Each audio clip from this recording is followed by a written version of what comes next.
Bonjour, ici on vous donne la solution du devoir numéro 2, à commencer par l'exercice 1 qui concerne les transformations de Fourier. On appelle transformation de Fourier la transformation mathématique qui, à une fonction intégrable f de x, fait correspondre à la fonction f chapeau de k définie par cette intégrale-là. F chapeau de k, c'est tf de f de x, c'est 1 sur racine de 2 pi, c'est juste une constante de normalisation intégrale entre moins l'infini et le plus infini de f de x exponentielle moins ikx. Faire attention au signe moins. En physique et notamment en mécanique quantique, on se limite aux fonctions de carré sommables ou bien intégrables.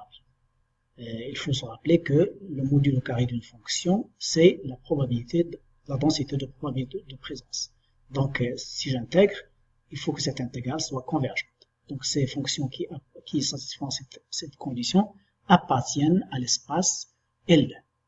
Donc, on supposera aussi que f soit à support compact, c'est-à-dire elle converge vers 0 à l'infini.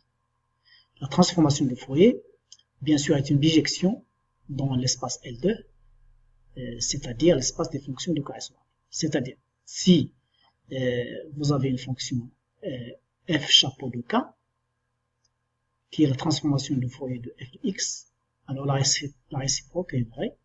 F de x est transformation de Fourier inverse de f de k. Il s'écrit 1 sur racine de 2 pi, intégrale entre moins l'infini plus l'infini, de f chapeau de k, exponentielle plus ikx dk.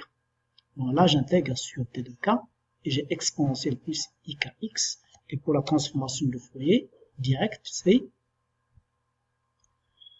j'intègre sur x, et j'ai exponentielle moins ikx. D'accord? Il faut savoir que la transformation de Fourier est une isométrie, c'est-à-dire que toutes les propriétés qui concernent la fonction f se retrouvent aussi pour sa transformation de Fourier. Ça se résume dans le théorème qu'on appelle le théorème de Parseval-Plancherel.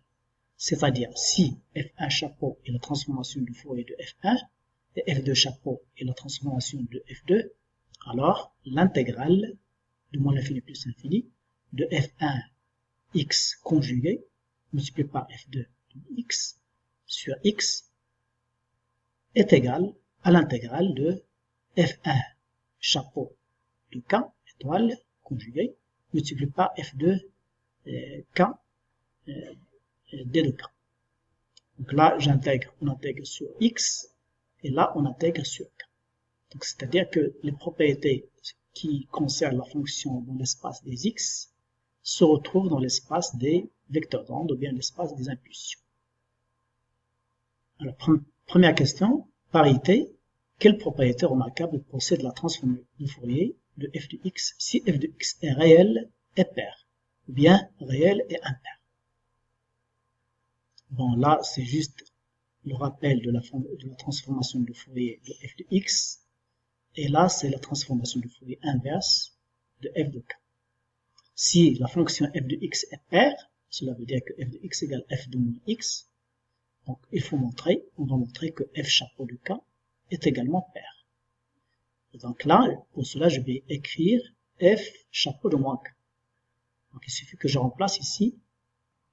Donc, ça fait f chapeau de moins k, c'est 1 sur racine de pi, f de x, l'intégrale de f de x, entre moins l'infini plus l'infini, de exponentielle moins i, et là, le k, je le remplace par moins k, x, d de x. Donc là, on peut transposer le moins ici, donc ça fait moins x. Comme la fonction est paire, je peux mettre ici f de moins x, et d de x, je peux le remplacer par d de moins x. Les bornes le moins va être compensé, et donc je vais me retrouver avec 1 sur racine de pi intégrale entre moins l'infini plus l'infini de f de moins x exponentielle moins ik moins x d de x, c'est-à-dire finalement f de k, f chapeau de k. Donc finalement, pour une fonction paire, sa transformation de Fourier est également paire. Alors pour une fonction impaire, c'est f de x égale f moins f de moins x. Donc il faut montrer que sa transformation de Fourier est également impaire. Pour cela, je calcule f chapeau de moins k, comme je l'avais fait auparavant. Voilà. Et j'arrive à cette formule-là. Et donc là, je peux mettre un signe moins. Et là, comme la fonction est impaire, f de moins x me donne un signe moins à la fin. Et donc cela va donner f chapeau de k avec un signe moins. Donc là, on peut montrer que pour une fonction impaire, sa transformation de Fourier est également impaire. Alors maintenant, je considère le cas d'une fonction réelle, c'est-à-dire f de x est égal à sa conjugue. Donc, dans ce cas-là, il faut montrer que f chapeau de moins k, c'est f conjugué chapeau de k. Pour cela, je calcule f chapeau de moins k, comme nous l'avons fait précédemment. Voilà. Donc là, vous remarquez que là, je peux mettre que c'est f étoile exponentielle moins ikx, le tout conjugué. Bien sûr, parce que f égale à f étoile. Donc le terme conjugué, je peux le sortir. Voilà. Donc, ça concerne toute l'intégrale maintenant. C'est de la forme. Bien sûr, je peux même rentrer le 1 sur racine de pi. Donc intégrale entre moins l'infini plus l'infini de f de x exponentielle moins ikx d de x. Le tout conjugué. Ce n'est rien d'autre que la conjuguée de transformation de Fourier. Donc voilà, f de moins k, c'est f étoile de k. Pour une fonction pure, imaginaire pure, c'est-à-dire f de x sera égal moins f étoile de x, parce qu'elle contient le i. Elle est purement imaginaire. Dans ce cas-là, il faut montrer que f chapeau de moins k, c'est moins f étoile de k. Pour cela, je fais le calcul de f de moins k. Voilà. Là, si je tiens compte de la conjugaison, il y a un signe moins qui apparaît parce que pour compenser les bornes, le changement de variable et les bornes, donc il y a un signe moins qui apparaît. Et donc, cela me donne moins f étoile de k. Alors maintenant, on va discuter le cas de contraction ou bien de dilatation d'une fonction et de sa transformation de Fourier. En partant d'une fonction f de x, et je définis la fonction g de k, qui est égale à f de x multiplié par une certaine constante. Bien sûr, a est un nombre réel, positif, strictement positif. Donc là, on va voir la transformation de Fourier de g de k, de g de x. Je l'appelle g chapeau de k. C'est 1 sur racine de pi, intégrale entre moins l'infini plus l'infini, de f de x multiplié par 1, exponentielle moins i kx, là il n'y a pas de changement de x. Donc là, je pose u égale xa. Cela veut dire que x, que 2 de x, c'est 2 de u sur a. Donc il y a un a sur a qui apparaît, qu'on peut sortir, et là il me reste f de u exponentielle moins i ku sur a de 2u. Et donc là, on constate que g k chapeau, c'est 1 sur a, f chapeau de k sur a. Donc là, c'est un effet de dilatation, ou bien effet de contraction. Tout dépend de a. Si f de x est large, sa transformation de Fourier serait étroite, et inversement. Là, vous avez ce schéma-là. F de x, a, c'est g de x. Donc là, si je multiplie par a, la variable x, la transformation de Fourier sera divisée par a, et inversement. D'accord? Maintenant, on discute une propriété, une opération qui est très souvent utilisée en mécanique quantique, qui concerne la relation entre la transformation de Fourier et la dérivée de la fonction. Bien sûr, je parle d'une fonction f de x, dont la transformation de Fourier c'est f chapeau de k, et je cherche la transformation de Fourier de la dérivée. D'accord? Je l'appelle g de k, g chapeau de k. Il faut montrer qu'il est égal tout simplement à ik, f chapeau de k.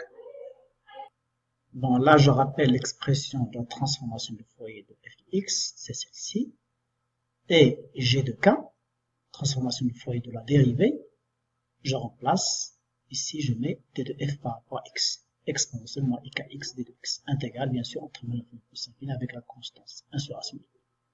Donc là il suffit de faire une intégration par partie.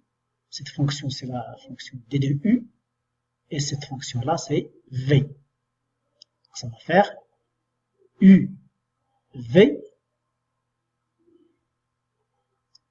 d'accord, entre moins l'infini plus l'infini. Bon, là, je tranche déjà l'affaire, sachant que la fonction f de x, rappelez-vous que c'est une fonction qui est convergente, qui s'annule à l'infini. Donc là, les bornes, bien cette différence va être nulle.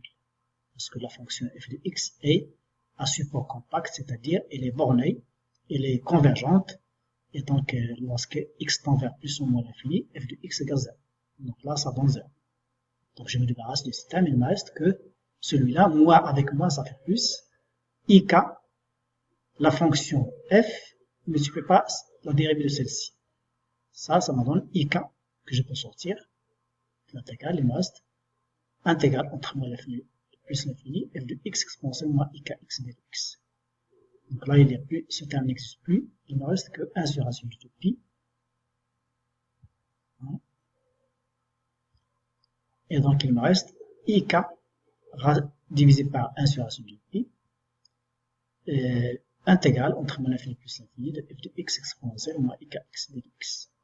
Et donc là, vous voyez que c'est tout simplement la transformation de Fourier f de k, f chapeau de k multiplié par ik. C'est un résultat très intéressant. On peut le généraliser à n'importe quel ordre. Par exemple, un ordre quelconque n, où n égale 1, 2, 3, etc. Voilà. Alors maintenant, on peut travailler en fonction de l'impulsion, sachant que P, c'est h bar k. Dans ce cas-là, la transformation de Fourier va s'écrire sous cette forme-là. F chapeau de P, transformation de Fourier de f de x. Et là, il suffit de faire cette petite correction. 1 sur racine de pi h bar, intégrale entre moins l'infini plus l'infini de f de x exponentielle moins i x p sur h bar. Là, j'ai remplacé le k, d de x. Et la transformation de Fourier inverse, f de x, c'est la transformation de Fourier de f de k, de p, je m'excuse, c'est de p. Voilà. C'est 1 sur racine de pi h bar, intégrale entre l'infini plus l'infini, f de x exponentielle plus i x p sur h bar. La question qui se pose, écrire l'équation de Schrödinger pour une particule de masse m, d'énergie propre E, soumise à un potentiel continu, V de x. Écrire la transformation de Fourier de cette équation et commenter le résultat. Là, on écrit l'hamiltonien, c'est P carré sur 2m, la partie énergie cinétique, plus la partie potentielle, sachant que la partie énergie cinétique s'écrit comme ça, moins h par carré sur 2m, la dérivée seconde par rapport à x carré. Et le potentiel V de x, c'est juste une multiplication. Donc l'équation en valeur propre, h phi de x égale e phi de x. Si je lui applique la transformation de Fourier, cette égalité-là, ça donne transformation de Fourier de h phi égale e transformation de Fourier de phi de x. Je l'appelle phi chapeau. Donc là, donc je sépare, ça fait moins h bar carré sur 2m, transformation de Fourier de phi seconde, qui est égal moins h bar carré sur 2m, moins p carré sur h bar carré, parce que là ça fait ik au carré. Donc ça me donne p carré sur 2m, phi chapeau de p, plus v tilde de p, bon, ça je vais noter comme ça, égale e phi de p. Donc là, l'équation de Schrödinger devient tout simplement une équation analytique dans l'espace des impulsions, contrairement à l'espace direct des positions où il est une équation différentielle de deuxième ordre. Donc dans le cas d'une particule libre, b de x égale 0, vous avez p carré sur 2m, phi chapeau de p égale e phi de p. Vous voyez qu'il n'y a plus d'équation différentielle. Bon là, l'équation, la fonction d'onde s'écrit comme ça, phi de x égale exponentiellement i, phi de x exponentiellement i omega t. Et là, je retrouve la relation de l'énergie, qui me donne l'énergie, et la relation de dissipation. Et donc finalement, psi de x de t s'écrit comme phi de x exponentielle